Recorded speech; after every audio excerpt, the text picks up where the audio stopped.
Bonsoir à toutes et à tous et bienvenue sur El Marhaba. Quel plaisir de vous retrouver pour ce nouveau numéro de Microscope. Soyez les bienvenus et merci pour votre fidélité. Ce soir, au programme, certainement la cheville ouvrière d'un État, d'une nation, l'expression libre. La démocratie, la liberté de s'exprimer, de s'opposer, d'apporter ses idées afin de construire d'abord sa propre personne, mais aussi de développer son pays en fonction de ses convictions, de son idéologie politique, par exemple, ou encore tout simplement lorsqu'on est association ou citoyen. Eh bien, c'est l'actualité du jour. Nous allons revenir notamment sur la politique, la situation de la politique en Algérie à un an de cette élection présidentielle qui normalement devrait avoir lieu. Eh bien, en Algérie, c'est le silence total. Aucun candidat, aucune expression, aucun débat politique, aucune opposition. Si on se pose cette question ce soir, où est l'opposition? Est-ce que réellement elle existe? Est-ce qu'elle peut travailler? Est-ce qu'elle peut effectivement mettre en place ces projets? Nous reviendrons aussi notamment sur ce projet de loi qui devrait apparemment, qui a été mis en place en catimini au sein du pouvoir, pour reprendre exactement les termes du président du RCD qui s'exprimait il y a quelques instants dans sa viande chez mon ami confrère Salim Sedran. Il parle ici d'une négation de l'exercice politique. On va y revenir avec nos invités ce soir. Le plaisir de l'accueillir. Comment parler de politique sans le convier? Ce soir, longtemps au FFS, à l'UDS. Il pointe tous les lundis, notamment au sein de la gendarmerie, donc pour montrer sa présence. Il est encore aujourd'hui sous la justice algérienne. Karim Tabou, bonsoir.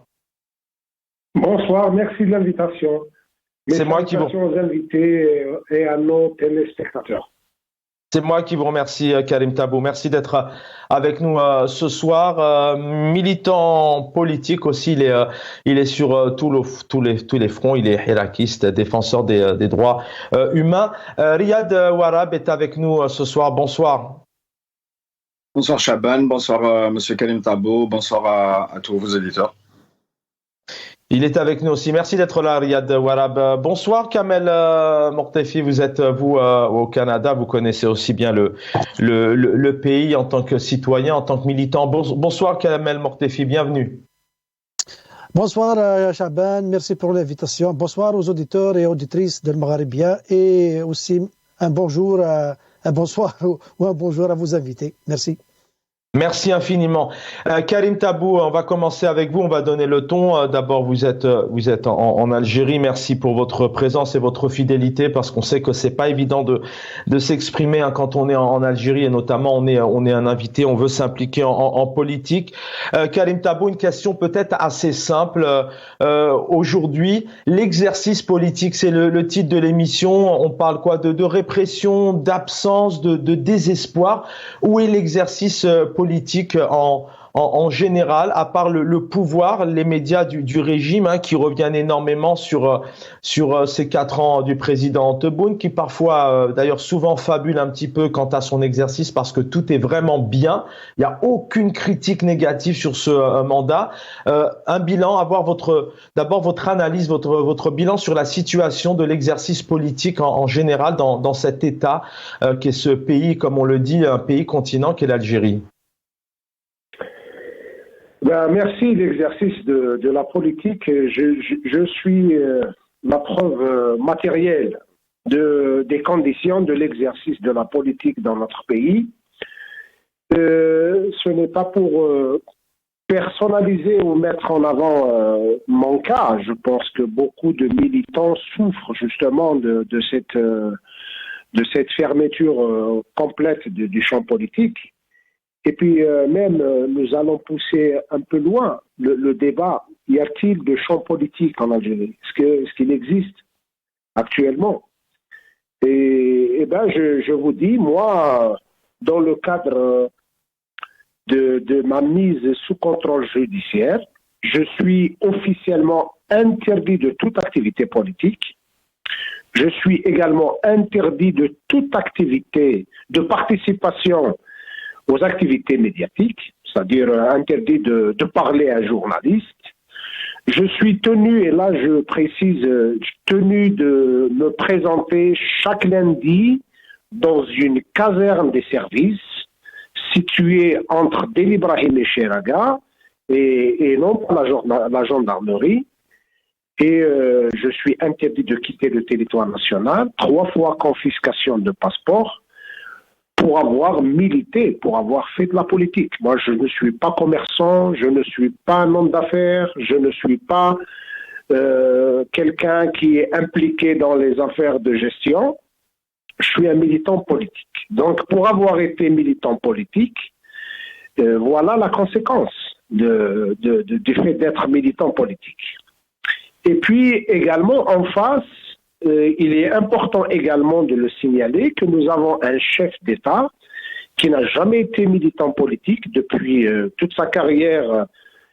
C'était un administrateur, militant entre guillemets dans le cadre du parti unique.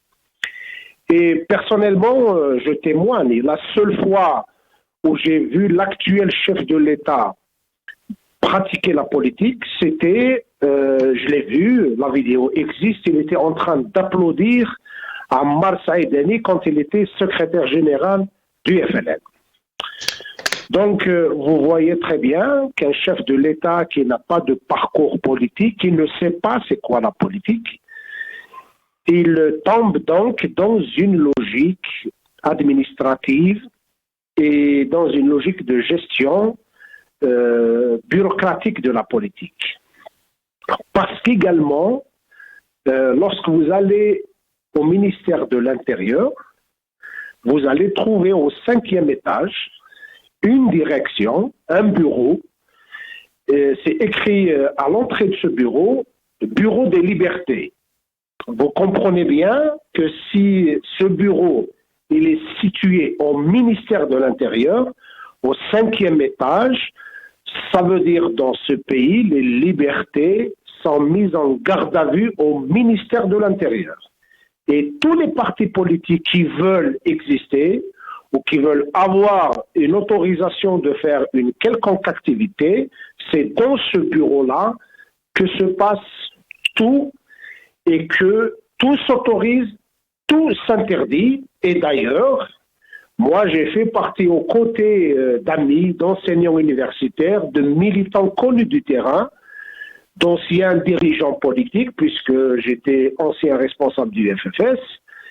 Nous avons engagé une procédure de création d'un parti parce qu'on avait considéré en 2013 qu'il était nécessaire de nous doter d'un moyen, d'un cadre qui nous permettra donc de faire la politique, de nous battre.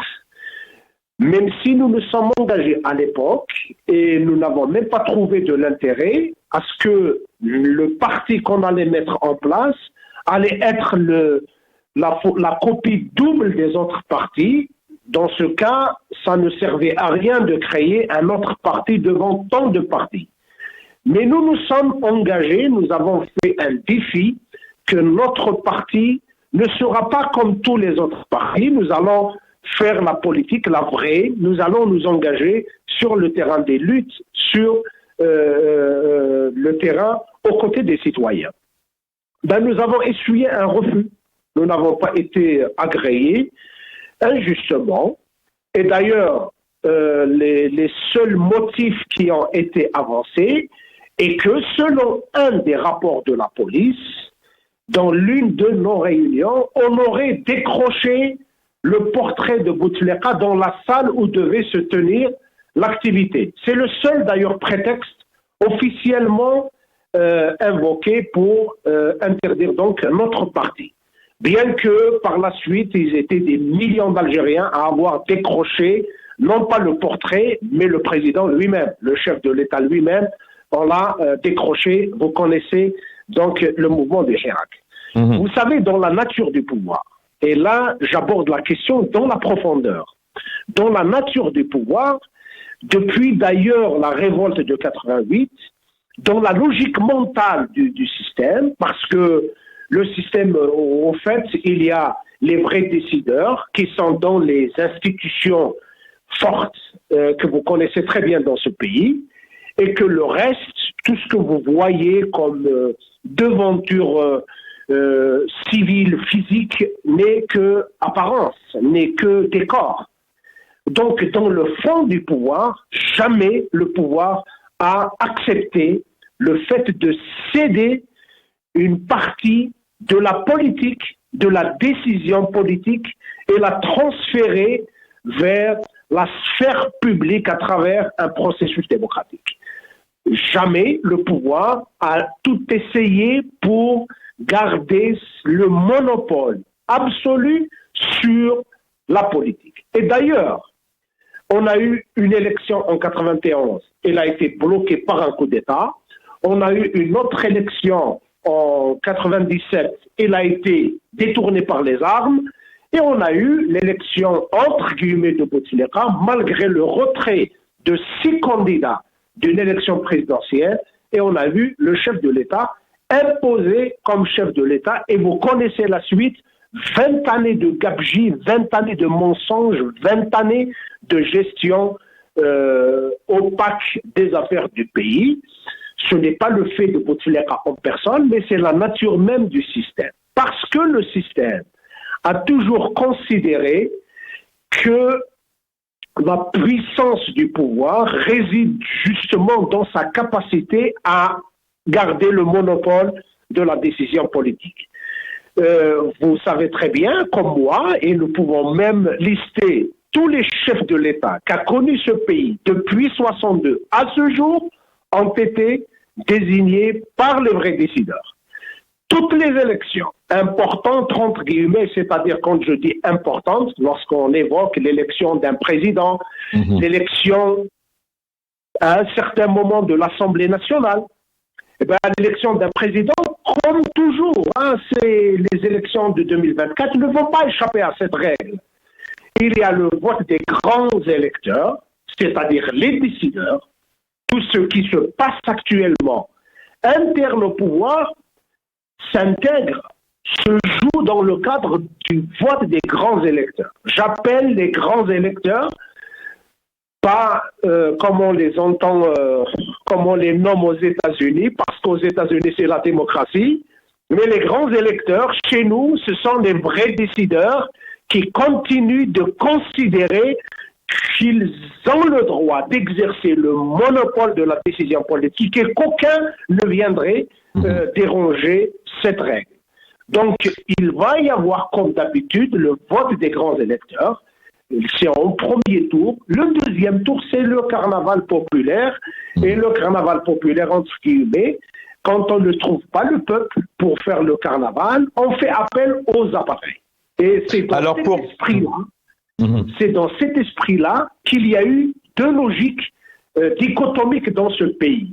Il y a une logique, on peut l'appeler la démocratie d'appareil, c'est-à-dire c'est les structures qui ont des papiers, des agréments délivrés par le ministère de l'Intérieur qui sont là et qui ont intégré dans leur fonctionnement le fait que c'est le pouvoir qui leur donne des choses. Et il y a la démocratie tout court, la démocratie dynamique, c'est le fait de la société elle-même, c'est la société qui secrète par elle-même, par son intelligence, la décision, le processus de la prise de décision, et puis qui est l'acteur majeur de ce qu'on appelle le contrat social. C'est-à-dire la société, c'est elle qui donne de la puissance politique à l'État. Malheureusement, nous sommes dans un pays où l'État est privatisé, l'État n'appartient pas au peuple algérien, l'État est privatisé par un groupe de personnes, des milieux d'affairistes, des décideurs qui considèrent que le peuple n'est pas important dans leur équation politique, et quand ils font appel, entre guillemets, au peuple, c'est juste pour jouer aux apparences. Et très clairement, après tout ce qui s'est passé pendant 4 années, des atteintes graves aux libertés, pour ne pas dire que les libertés sont suspendues complètement. Des structures politiques sont complètement interdites d'existence, sauf celles qui viennent apporter de la légitimité, de l'alibi au pouvoir. Voilà, justement. Alors, Je vois bien que les partis politiques vont, encore une fois, servir de décor.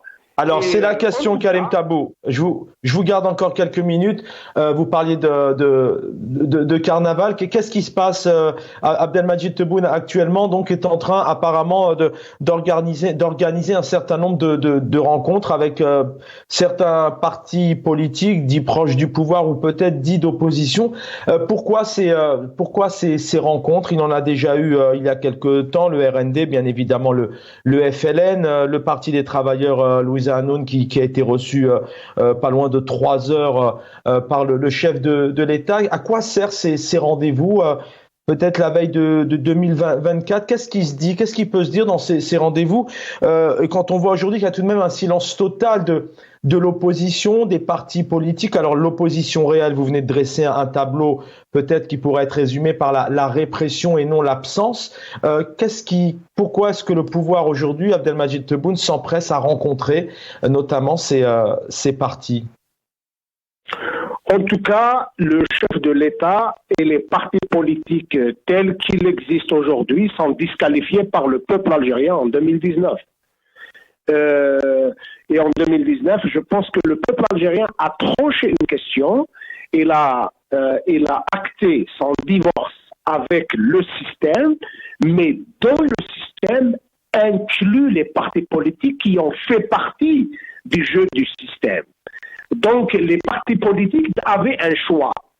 Ils avaient le choix de procéder à des révisions déchirantes et se mettre définitivement du côté du peuple dans son combat pour l'état de droit, pour l'avènement de la démocratie, ou bien les partis politiques vont rejoindre le pouvoir comme ils l'ont toujours fait, et à ce moment-là, ils ont fait le choix.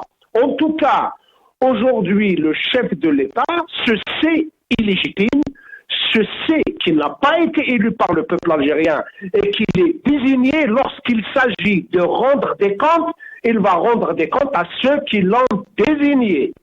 Et quand il s'agit de donner de l'apparence, il va faire appel justement à ces partis qui acceptent de jouer à ce jeu. Parce que la particularité de ce que j'appelle la démocratie d'appareil est que les appareils politiques, y compris ceux qui prétendent être des partis d'opposition, ont intériorisé une chose et qu'ils cherchent à avoir un ancrage dans l'espace du pouvoir, dans les institutions, plus qu'ils cherchent à avoir un ancrage dans la société. Ils ont fait leur choix. Ils savent très bien que le peuple algérien leur demande d'adhérer, de venir participer à un combat, et c'est un combat difficile, c'est un combat qui demande beaucoup de sacrifices, et c'est un combat, c'est un marathon.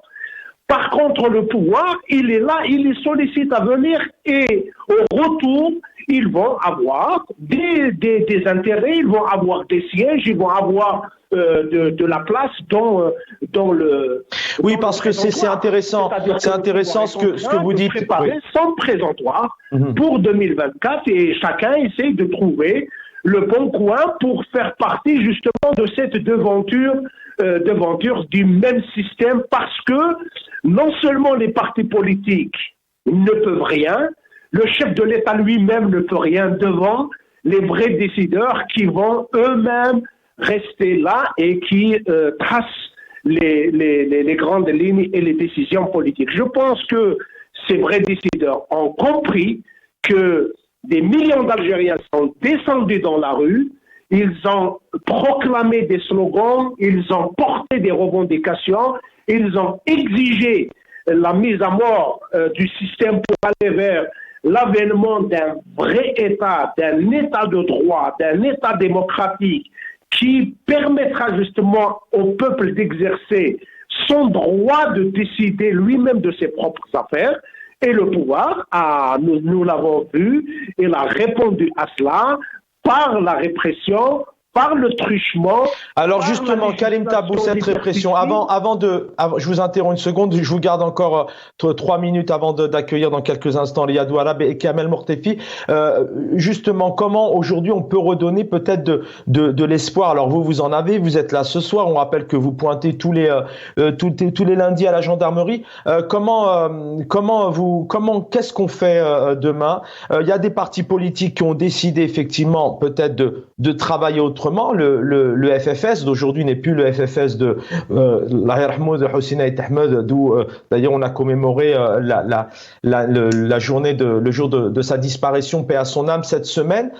Et ces partis politiques comme le FFS aujourd'hui ou d'autres d'ailleurs peut-être rencontrent le président algérien, mais apparemment il n'y a pas de contradiction, il n'y a pas d'opposition. Le président est tout de même mis en valeur, encensé régulièrement. On dit que tout va bien, que son bilan est extraordinaire. Même ces partis-là, qui étaient quand même assez proches du peuple, ou en tout cas qui ont un peu changé, on va dire, ne se mettent pas face au pouvoir actuel. Alors comment on redonne de l'espoir demain aux Algériens pour continuer cet exercice politique dans un pays, selon les éléments que vous venez de nous donner, est plutôt assez sombre et assez noir? Je précise, je signe chaque lundi dans une caserne. Oui, excusez-moi, et pas de la gendarmerie. Oui, merci de le rectifier. Vous savez, l'Algérie est un pays unique où il y a plusieurs partis uniques. Un pays unique a plusieurs partis uniques. Parce que ces partis, malheureusement, ont hérité du système 3 défauts majeurs. Le premier défaut de la classe politique est un défaut lié à son existence même. Ils ont des ancrages limités parce que également le pouvoir ne laisse pas se dérouler une dynamique de débat, une dynamique de développement des idées, donc des partis. Deuxième, les partis politiques, ils ont hérité la logique de la personnalisation. C'est-à-dire le Zaïm a toujours dominé. On n'appelle plus le PT, on l'appelle le parti de Louis Ahmed, le parti d'Aït Ahmed, le parti de Saïd Saadi, le parti de... Donc on est toujours dans la personnalisation.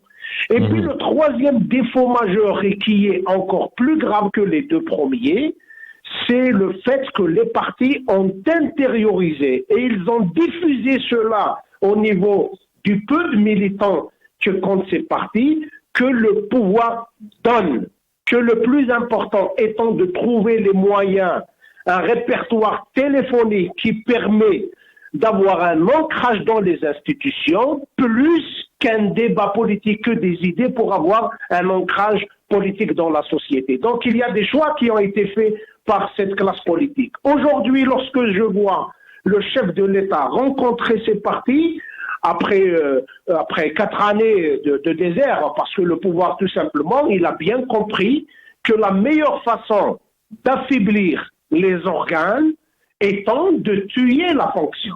C'est connu. Tuer la fonction et les organes vont disparaître. À l'inverse, on dit la fonction crée l'organe. Lorsque vous tuez de la politique, la fonction politique est tuée, est arrêtée, est encerclée, naturellement, les organes de la politique deviennent des organes sans âme, sans vie. Et d'ailleurs, la politique n'étant pas liée tout le temps au parti, la politique, c'est un champ très vaste.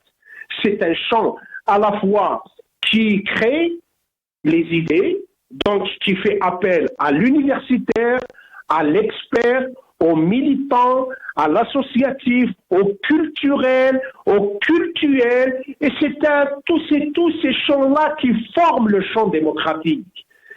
Si vous fermez le champ scientifique, le champ culturel, le champ du savoir, le champ du débat, le champ de la parole, eh bien vous allez avoir des partis politiques qui vont être des coquilles vides. C'est le cas aujourd'hui. Nous avons des coquilles vides. Nous avons un peuple qui a manifesté, et c'était des millions, et ils sont toujours là. et il déplore, il s'indigne, il dénonce tout ce qui se passe, et le pouvoir a choisi de mettre le blackout sur tout ça, et le pouvoir a choisi de mettre la lumière sur ces appareils à lui.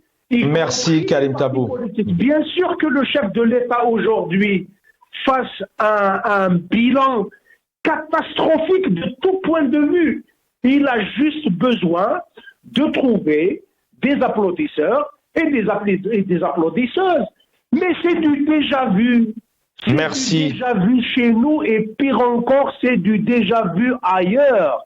Merci. Donc, si vous regardez comment Sisi s'est fait réélire en Égypte, c'est avec une rencontre avec les partis politiques. Curieusement, vous allez vers les chaînes de télévision égyptiennes, vous allez trouver Masr al-Jadida. Vous allez vers les chaînes algériennes, vous allez trouver le Jazair al-Jadida. Vous allez vers les chaînes tunisiennes, vous allez trouver Tunis al-Jadida. Merci Karim Tabou, merci. Nous sommes dans la même situation et je finis avec votre permission. Oui, je vous en prie Karim Tabou, dernier mot, merci. Je vous en prie, allez-y. Avec votre permission, moi je dis que si je dresse un tableau aussi difficile, pas noir, bien au contraire, mais si le pouvoir continue d'agir de telle sorte, c'est qu'il a peur d'un peuple, il a peur de la vraie révolte, il a peur de la démocratie, il a peur du débat. En tout cas, le seul qui est capable de nous affaiblir, nous, de nous vaincre, nous, c'est celui qui apporte les solutions aux problèmes que vivent les Algériens. C'est celui qui est capable de ramener les bonnes idées. Ceux qui vivent encerclés, entourés d'un dispositif de sécurité, de surveillance du peuple, je ne pense pas que ces gens puissent nous faire peur. Bien au contraire, ils ne font qu'attester au quotidien que nous sommes dans la bonne voie. Merci infiniment Karim Tabou, merci pour cette ouverture d'émission, merci infiniment, voilà, militant, opposant politique longtemps au FFS pendant donc plusieurs années. On va accueillir tout de suite Riyad Ouarab et Kamel Mortefi. Bonsoir à tous les deux. Voilà, désolé pour un peu cette ouverture qui a pris un petit peu plus de temps que prévu. Kamel Mortefi, qu'on a le plaisir d'accueillir régulièrement. Merci pour votre fidélité. Riyad Ouarab, on commence avec vous. Voilà, l'exercice politique en Algérie à la veille de 2024. C'est difficile de faire de la politique aujourd'hui, malgré que cette opposition, elle a quand même envie, mais c'est difficile. Comment vous, aujourd'hui, vu de l'extérieur, vous, en tant que militant, notamment à l'étranger, vous voyez cette Algérie nouvelle, comme le dit le président algérien dans son exercice politique? Merci Chaban. Je remercie M. Karim Tabou. À chaque fois, quand on l'entend, voilà, c'est l'art de la politique. Après, est-ce qu'on peut parler d'opposition quand on est face à une dictature militaire? Je parlerai plus de résistants. Le fait d'être emprisonné comme ça, le témoignage de M. Karim Tabou est symptomatique. Il est révélateur de ce qui se passe chez nous. Évidemment, ce pouvoir et sa junte militaire décident le champ politique. Il n'y a pas de politique chez nous. Il y a le pouvoir et sa politique de répression. Il est là. La junte militaire décide de tout et de rien, de ce qui est dans son champ et de ce qui ne l'est pas. Elle intervient dans le champ politique. Elle décide qui sera président, qui sera député, qui sera ministre, qui sera maire. Donc voilà, on est dans une dictature. Évidemment que les gesticulations de sa junte militaire dans la perspective des prochaines élections qui se dérouleront le mois de décembre prochain donnent un peu la nausée, excusez-moi, j'utilise le terme. C'est dommage que ces gens ne prennent pas conscience que notre pays vaut beaucoup plus que ça. C'est dommage que ces gens-là n'arrivent pas à comprendre que le peuple qui est sorti depuis février 2019 pour exiger une vraie transition vers une vraie démocratie, qui exige une architecture et une gouvernance totalement différente, un changement radical de mode de gouvernance. Cette junte militaire, elle tourne le dos au peuple. Elle tire sa légitimité apparemment de l'extérieur et elle ne cherche pas justement à mettre le pays sur les rails d'un passage vers une vraie démocratie. Merci. Donc, continue. Je vous en prie. Restez avec nous, je vous donne la parole tout de suite. Kamel Mortefi, vous exprimez aussi longtemps, encore une fois, vraiment pardonnez-moi, hein, on a pris un peu plus de temps avec Karim Tabou, mais on a le plaisir, le plaisir et l'honneur de vous avoir régulièrement. Kamel Mortefi, l'exercice politique, je pousse un peu plus et avoir votre réaction là-dessus. On a un président algérien aujourd'hui où vraiment tout le monde dit que tout va bien, enfin à part les militants et les résistants, hein, intéressant le qualificatif de Riyad Ouarab à l'instant. À quoi ça rime, Kamel Mortefi, tous ces rendez-vous qui apparemment sont annoncés, qui vont avoir lieu d'ici quelques temps, veille de 2024. Qu'est-ce que cherche le président actuel, le pouvoir actuel? Bonsoir encore. Chaban, nous sommes toujours dans le constat. Le constat, il est clair. Nous sommes dans le scénario de George Orwell. Et du nom Eric Arthur Blair, celui qui a écrit 1984, qui décrit un terrifiant monde totalitaire, et c'est ça qu'on vit en Algérie. Karim Tabou a parlé du bureau des droits, des libertés au 5e étage c'est ça, George Orwell parlait du ministère de l'amour, qui est le plus effrayant département dans son scénario. Donc c'est carrément on est dans le mensonge, on est dans le virtuel, on est dans l'irréel. C'est parce que il y a un problème, et ce problème, il faut le trouver où est-ce qu'il est. Le président, comme vous dites, le chef de l'État, l'armée, ceux qui l'ont désigné, le système, on peut l'appeler comme vous voulez. Et eux, ils savent pourquoi ils sont là, ils savent ce qu'ils font. C'est le problème de l'opposition qui ne sait pas ce qu'elle va faire.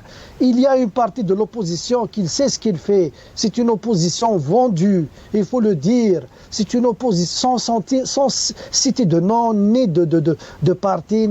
C'est une opposition vendue contre le peuple. Pourquoi elle se vend cette... Gardez la parole, Kamel Mortefi. Selon vous, c'est votre vision, votre analyse. Selon vous, pourquoi aujourd'hui une opposition qui aspire a priori à des libertés, quand on est opposant, on veut un changement, pourquoi on en arrive à se vendre en reprenant vos termes? Quel est l'objectif de ces partis en se mettant peut-être à genoux, ou en se vendant, enfin en exprimant un peu, reprenant vos propos? Oui, c'est des partis, c'est des personnalités qui n'ont jamais eu l'intérêt de défendre le citoyen, ni de construire un État démocratique. C'est des gens qui ont un discours très séduisant, mais c'est des gens qui ont leurs intérêts personnels, même pas de clan, c'est les intérêts personnels au premier plan. Donc ils font passer leurs intérêts avant les intérêts du reste. Nous ne sommes pas, il faut qu'on se dise les choses, nous ne sommes pas dans une situation normale où les partis politiques et les personnalités peuvent afficher l'ambition personnelle. Nous ne sommes pas dans ce cas de figure. L'ambition personnelle est quelque chose de légitime. Un homme politique sans ambition est un homme politique mort. Mais on doit comprendre que dans cette conjoncture, l'ambition personnelle doit être remplacée par l'ambition collective. Un leader politique doit être un leader collectif, il va avoir une ambition collective que d'afficher son ambition personnelle. Je ne vais pas faire le procès de notre ami Karim Tabou. Je l'estime beaucoup. J'étais parmi les premiers qui ont organisé spontanément un rassemblement ici à Montréal quand il a été arrêté. Et Boumala, on l'a eu au téléphone tout de suite après. Il était témoin. Nous avons pleuré son arrestation, sérieusement, parce qu'on était furieux.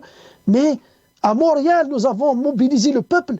Mais à Alger, personne n'est sorti pour dire « Arrêtons, pourquoi vous avez arrêté Karim Tabou ?» Et là, je me pose la question, pourquoi le peuple n'est pas sorti? Est-ce que parce que Karim Tabou a dégagé une impression que reçoit le peuple d'un homme politique qui ne rassure pas? Non, je me pose la question. Mais bien sûr. J'ai écouté son discours. Excusez-moi de prendre un peu de temps. J'ai écouté son discours. Je vous le dis, hein, avec respect, avec sympathie envers lui. Il est à côté de la plaque. Karim Tabou, il est à côté de la plaque, tout en comprenant sa situation. Je suis d'accord. Mais il s'est engagé en politique. Il sait qu'il va subir tout ça. Mais Karim Tabou, maintenant, il dégage une impression. La perception que je reçois, moi, en tant qu'homme politique, et je n'ai pas l'ambition de prendre le pouvoir, ça ne m'intéresse pas de participer à aucune élection, je suis un militant. S'il s'engage dans la bonne voie, je le soutiens, ou bien je soutiendrai d'autres, mais je vais lui dire en face, aujourd'hui, je sais qu'il nous écoute, et il est à côté de la plaque.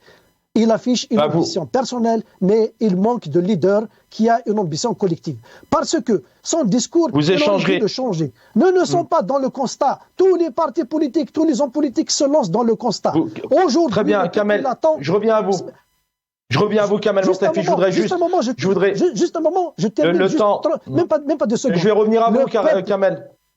Vas-y. Je reviens à vous, Kamel Mortefi, et on a le plaisir, vous êtes fidèle, de vous avoir régulièrement. Riyad Ouara, bon, là aussi, mais peut-être un peu moins. Vous échangerez avec vous certainement un jour avec lui, notamment lorsque vous serez ensemble sur ce plateau. Il sera certainement ouvert à vos critiques pour pouvoir avancer, et le connaissant, c'est tout à fait sa façon de travailler. Riyad Ouara, justement, l'exercice politique en Algérie, on a compris que c'est difficile. Il y a aujourd'hui la diaspora, vous en faites partie, il y a ces ISTN, il y a des militants qui sont intimidés à l'étranger, dont les familles même sont réprimées, subissent des difficultés de la terreur en Algérie. Anouar Malek, Abdou Samar ou Amir Dezet par exemple, il y a plusieurs ISTN qu'on pourrait passer des heures à citer. Cet exercice politique aujourd'hui, il a une force au sein de la diaspora, encore aujourd'hui à la veille de 2024.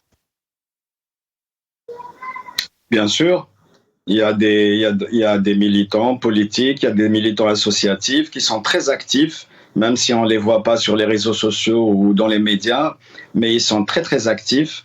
Il y a des politiciens qui essayent de construire un consensus dans les rangs de l'opposition, dans les rangs de la résistance à ce pouvoir. Donc je suis très confiant. C'est des militants de tout horizon, de toutes les chapelles, si je puis dire, pour peu qu'ils ils sont en totale rupture avec ce régime. Ils prônent un changement radical, un vrai passage vers une vraie démocratie.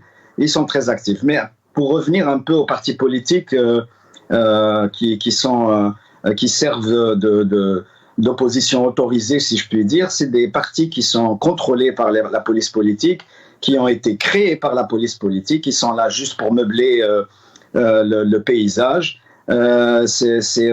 Ces pseudo-politiciens, on les voit juste à l'occasion des élections. Le peuple ne les connaît même pas. Il y a des gens qui sont totalement inconnus, des partis politiques et des sigles qu'on ne connaît pas du tout. Ils sont là juste pour faire joli, pour faire beau, pour faire décor vis-à-vis de je ne sais pas qui, peut-être vis-à-vis de l'extérieur, pour dire voilà, c'est une démocratie, Zama. Mais bon, personne n'est dupe, ni à l'extérieur, ni à l'intérieur.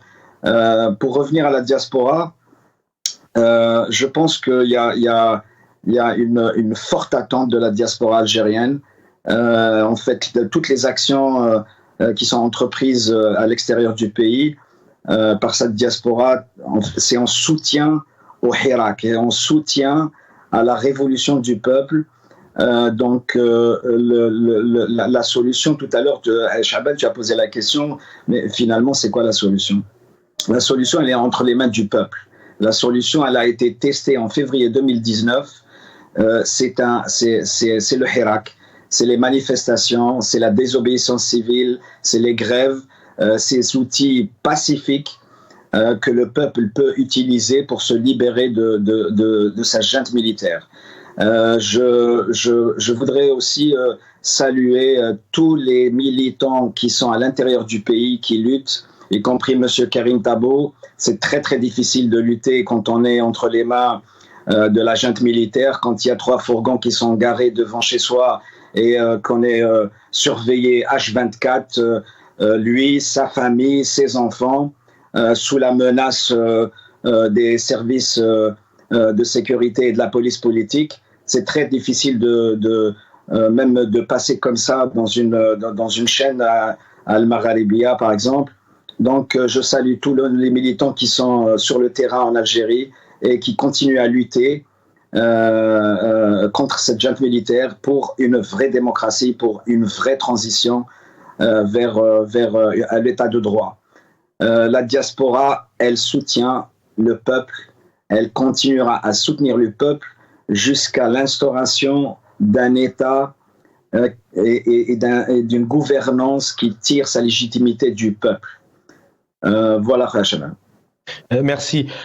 Kamel Mortefi, c'est vrai qu'on parle de cette opposition. Les Algériens viennent de vivre tout de même 1 année, 2 années, 3 années, 4 années pour prendre la mandature d'Abdelmadjid Tebboune dans des conditions pas possibles, notamment au niveau des droits. Il y a une nouvelle loi qui devrait arriver, qui d'ailleurs a été qualifiée de négation de l'exercice politique du président du RCD, Athman Mazouz, qui s'exprimait tout à l'heure. Elle est importante, cette opposition, tout de même, mais l'ouverture du champ médiatique aussi, c'est quelque chose qui pourrait permettre demain à ce que ce pouvoir soit face à une réelle opposition, une réelle démocratie. Donc peut-être la libérer, cette liberté, et respecter la constitution algérienne qui a ratifié plusieurs conventions dans ce sens. Oui, le pouvoir, il est dans sa logique. Il va prendre toutes les lois liberticides, toutes les lois qui vont geler la scène politique, qui vont empêcher tout le monde d'être seul. Mais comme notre ami parlait c'est le rôle du peuple. Mais le peuple, il ne peut pas. C'est de la sociologie. On ne peut pas déroger. On ne peut pas déstabiliser les lois de la sociologie. Le peuple ne peut pas bouger tant qu'il n'est pas rassuré. Le peuple, il accompagne les personnalités et les partis politiques qui le rassurent. En 2019, 22 février 2019, le peuple, il est sorti parce qu'il a été rassuré. Il a été rassuré par toutes les partis IES qui existaient sur la scène politique. Aujourd'hui, le peuple algérien n'est rassuré par personne. C'est ma lecture, je peux me tromper, oui, mais selon mon expérience du terrain... Enfin, au départ, le peuple est sorti par lui-même. Au départ, vraiment, le peuple est sorti par lui-même. Impossible de voir Abdelaziz Bouteflika présenté dans un cadre. On en a ras-le-bord. Stop au 5e mandat. Stop à ce régime. C'est le peuple qui a, lui, par lui-même, donné cet élan. Oui. Le peuple poussé ou manipulé, comme vous voulez. Mais il a eu le courage de sortir, de maintenir les marches... pendant combien de temps? Et c'est des millions qui ont scandé, ils ont écrit, ils ont dit ce qu'ils pensent. Maintenant, la classe politique de l'opposition, elle n'a pas, de mon point de vue, elle n'a pas compris le message envoyé par les marcheurs du Hirak. Le changement de paradigme est essentiel pour faire un saut qualitatif, pour abattre ce pouvoir. Le changement de paradigme, ça veut dire quoi? Arrêtez aux partis politiques et aux personnalités politiques, arrêtez de rentrer dans le jeu du pouvoir, arrêtez d'élaborer vos stratégies en fonction des sons et des bruits, des coulisses, des services et des généraux et de la présidence. On ne peut pas réfléchir en fonction de l'intox qui nous parvient des couloirs du système. Réfléchissons, construisons un leadership collectif. Un leadership collectif veut dire dépassant les passions de pouvoir personnel. Et c'est comme ça que nous allons rassurer le peuple, parce que je vais vous le dire, le peuple ne peut plus défier ce pouvoir politique sur le terrain. Il a peur. Le peuple, il est prêt. Selon ma vision, le peuple, il ne s'engage que dans un cadre légal. Le cadre légal, c'est quoi? C'est les élections. Il va mettre son bulletin dans l'urne. Alors, celui qui va le rassurer d'ici 2024, c'est celui-là qui va capter son... Je peux me tromper. Mais, on y reviendra. On y revient. Là, 30 secondes. L'émission est terminée. 30 secondes pour Riyad Ouarab. Ça vous fait sourire? Le peuple n'ira pas au vote, selon vous? Rapidement, 30 secondes. Riyad Ouarab là-dessus. Je ne soutiens personne pour les... On a compris, Kamel Mortefi. On aurait aimé que les élections soient libres, que les élections c'est ce qu'on cherche, c'est ce que cherche le peuple. Il veut une vraie démocratie, mais malheureusement, les élections ne sont pas libres. Malheureusement, les élections, on vote sur X et Y sort. C'est pas normal, c'est ça. C'est une dictature. Les élections sont contrôlées par le régime. Même l'opposition. Regardez par exemple, si on prend les anciens cadres de l'ex-FIS, ils ont publié un communiqué. On les a tous mis en prison. Voilà, on demande à l'opposition de parler, mais quand elle parle, on la met en prison. C'était Karim Tabou, plusieurs personnalités politiques en Algérie sont interdits de politique, tout simplement. Soit on les menace, soit... Une prochaine fois. Merci. Merci, mais je crois que là, le mot de fin est peut-être résume effectivement l'exercice politique avec sous menace. C'est pas simple du tout. Merci en tout cas à tous les deux. Encore une fois, voilà, même si vous avez l'habitude d'être sur notre plateau, pardonnez-moi pour voilà ce temps avec Karim Tabou qui a duré un peu plus longtemps, mais il était important d'avoir voilà quand on a la chance aussi d'avoir des invités venant qui sont en Algérie, d'avoir aussi leur constat. Ils sont sur le terrain. Il était important aussi d'écouter Karim Tabou, opposant politique. Riyad Ouarab, merci infiniment pour votre présence et votre fidélité. Et Kamel Mortefi, qu'on ne présente plus. Jamaldine Benchenouf dans un instant. Et juste derrière, je crois que c'est Salim Salhi pour El Humq. Bonne soirée à tous.